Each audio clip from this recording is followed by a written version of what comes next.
Hey everyone, welcome back to the channel. Today, we're dealing with the dramatic return of a Kansas sovereign citizen who recently tangled himself in a truly bizarre dilemma.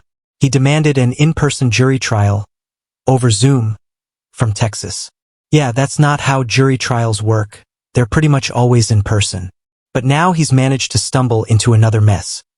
While driving to Kansas for that same jury trial he wasn't allowed to have, he somehow picked up another traffic ticket. So let's jump right into it. Right. The next matter is State versus Isaiah Curvin, 24 TR 17. There's a name of Isaiah Curvin on the screen. Please turn on your monitor. I'm here.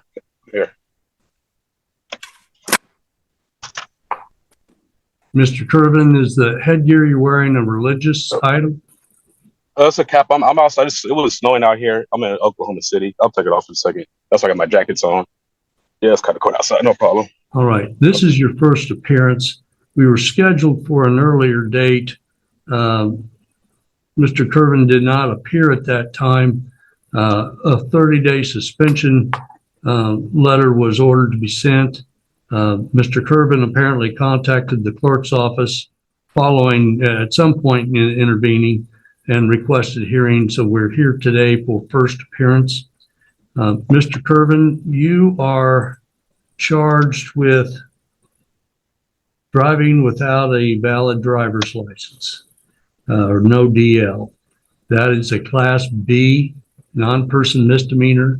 A B misdemeanor is punishable up to 6 months in the county jail and a fine not to exceed $1,000. Not saying that's what the penalty will be. It's just what the maximum available under Kansas law.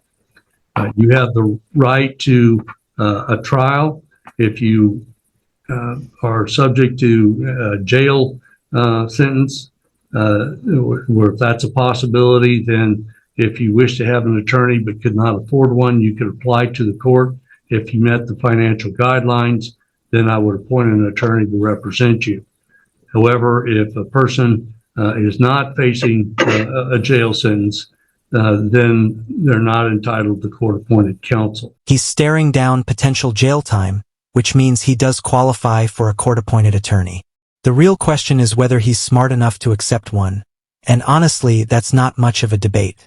This guy has the strategic awareness of a bag of bricks and insists on representing himself. But you don't have to take my word for it. You're about to hear it directly from the horse's backside. Do you understand your rights, sir? I do. Yes, sir. Right. In a moment, I'm going to ask how you wish to proceed in regards to a plea.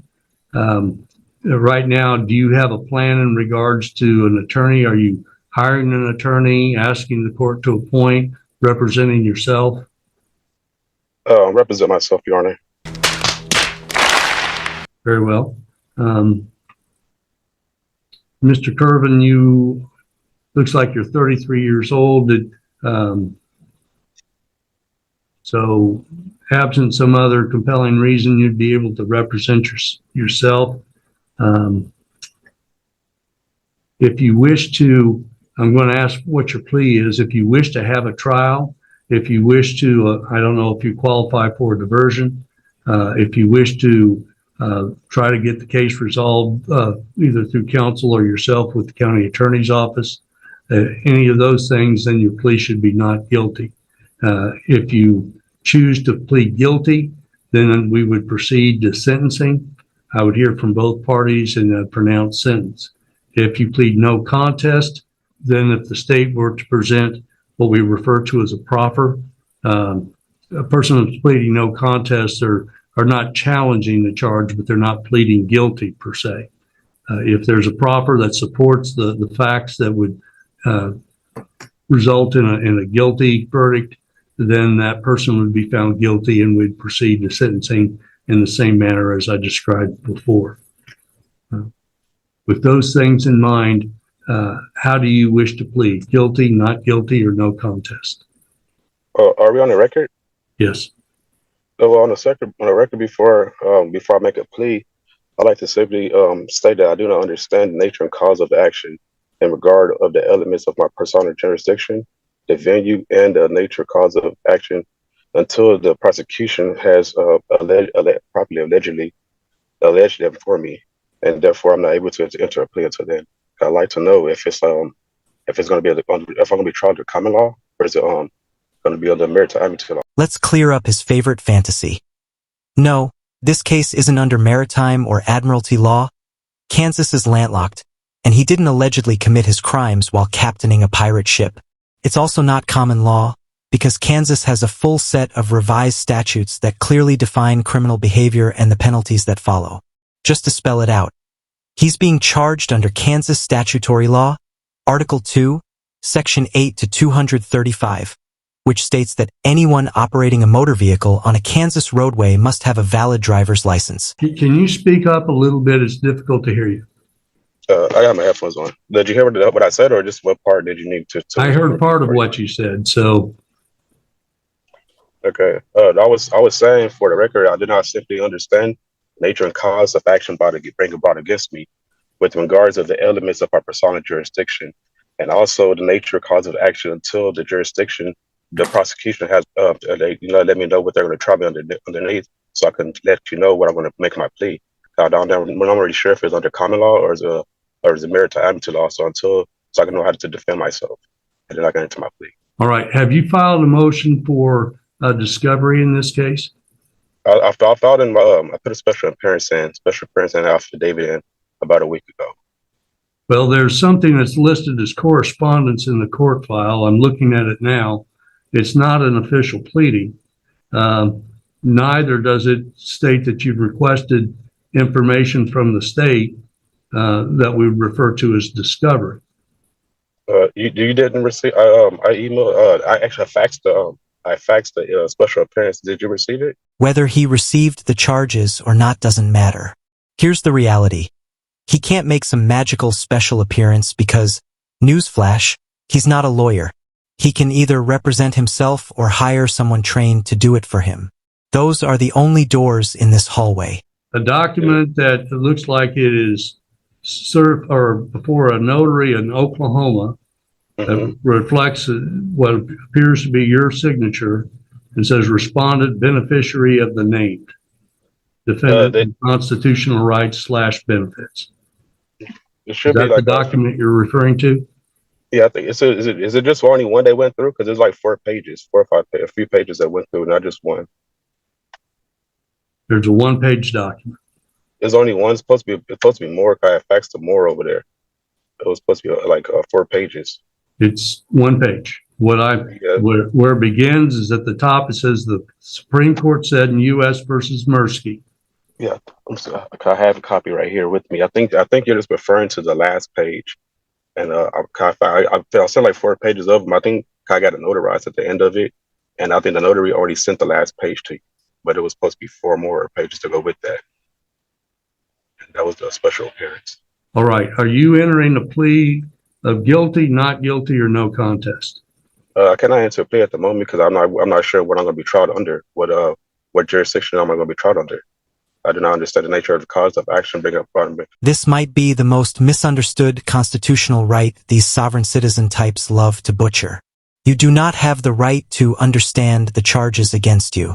According to the 6th Amendment, you have the right to be informed of the nature and cause of the accusations.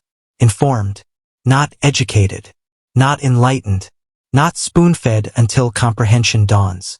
If you're too stubborn or too clueless to understand the statutes being used to prosecute you, then maybe, just maybe, consider hiring a lawyer who actually does. I've explained what you're charged with. Yes. I'm going to put you down as a plea of not guilty and set this matter for trial. If you wish to because my special appearance didn't make it. I need to resend it as well. How can I reset it so I can have a chance to resend my special appearance because it didn't make it in? I guess you already had the last copy of it. There's more pages that you didn't receive. I need to enter that in beforehand. How can I reset it so I can do that? I have time to do that. I can do it today, and we can reset it for this same time next week if that's okay with you. I'm going to go ahead and set this for trial. You can, if you have pretrial motions that you'd like to address, they need to be properly filed. Okay. Sometimes if people are representing themselves, they're still held to the same standard as an attorney would be. Yes, sir. And sometimes people don't have the experience to do that correctly. So there's an advantage to having an attorney. But I'm going to set aside 2 hours for bench trial. I'd like to be tried by jury if that's okay. If I'm going to be separate trial, if it has to be separate trial. Have you made a written request for trial by jury? If you're seeking to have a jury trial, then you're going to need to file a written motion in that regard. Okay. Again, pursuant to Kansas law, there are restrictions in that regard. When we set a jury trial, I generally have a pretrial date that we have. You will be required to be here at Elk County to conduct that hearing. If you have pretrial motions that you're wishing to have heard, we typically would do that in advance at a pretrial. I'm going to set a pretrial date at this time. It'll give you an opportunity to place your written motion for request for jury trial. We will set that hearing for, Sarah, can you give us a date within 30 days? How long would you like for the pretrial, sir? Anytime is fine before the That's adorable, but she definitely wasn't talking to you. the 17th. An hour. Next one, 1 hour. Okay. Miss Gillette, on the 17th, do you have very much scheduled with Satterfield for your half day? Can I do another day besides the 17th? I can't make that day. I have something on that day. Is there maybe the 15th or maybe after the 17th? That's the one day I cannot make. We could do the morning of May 1st at 9 a.m. So, May 1st at 9 a.m., jury trial, which likely means we won't get to see any of it on YouTube. Unfortunate, but expected. No, God! No, God, please, no! No! No! No! Before we wrap up, I want to make a special appearance myself and thank old Squishy Gardner. Not only for finding this gem, but for helping shine a big bright spotlight on the social chaos these people cause. Do yourself a favor. Head over to his channel, watch the full video uninterrupted, subscribe, and tell him Team Skeptic sent you. If you enjoyed this breakdown, hit that like button. If you didn't, hit dislike. Either way, drop a comment and subscribe with notifications on so you never miss any of my content.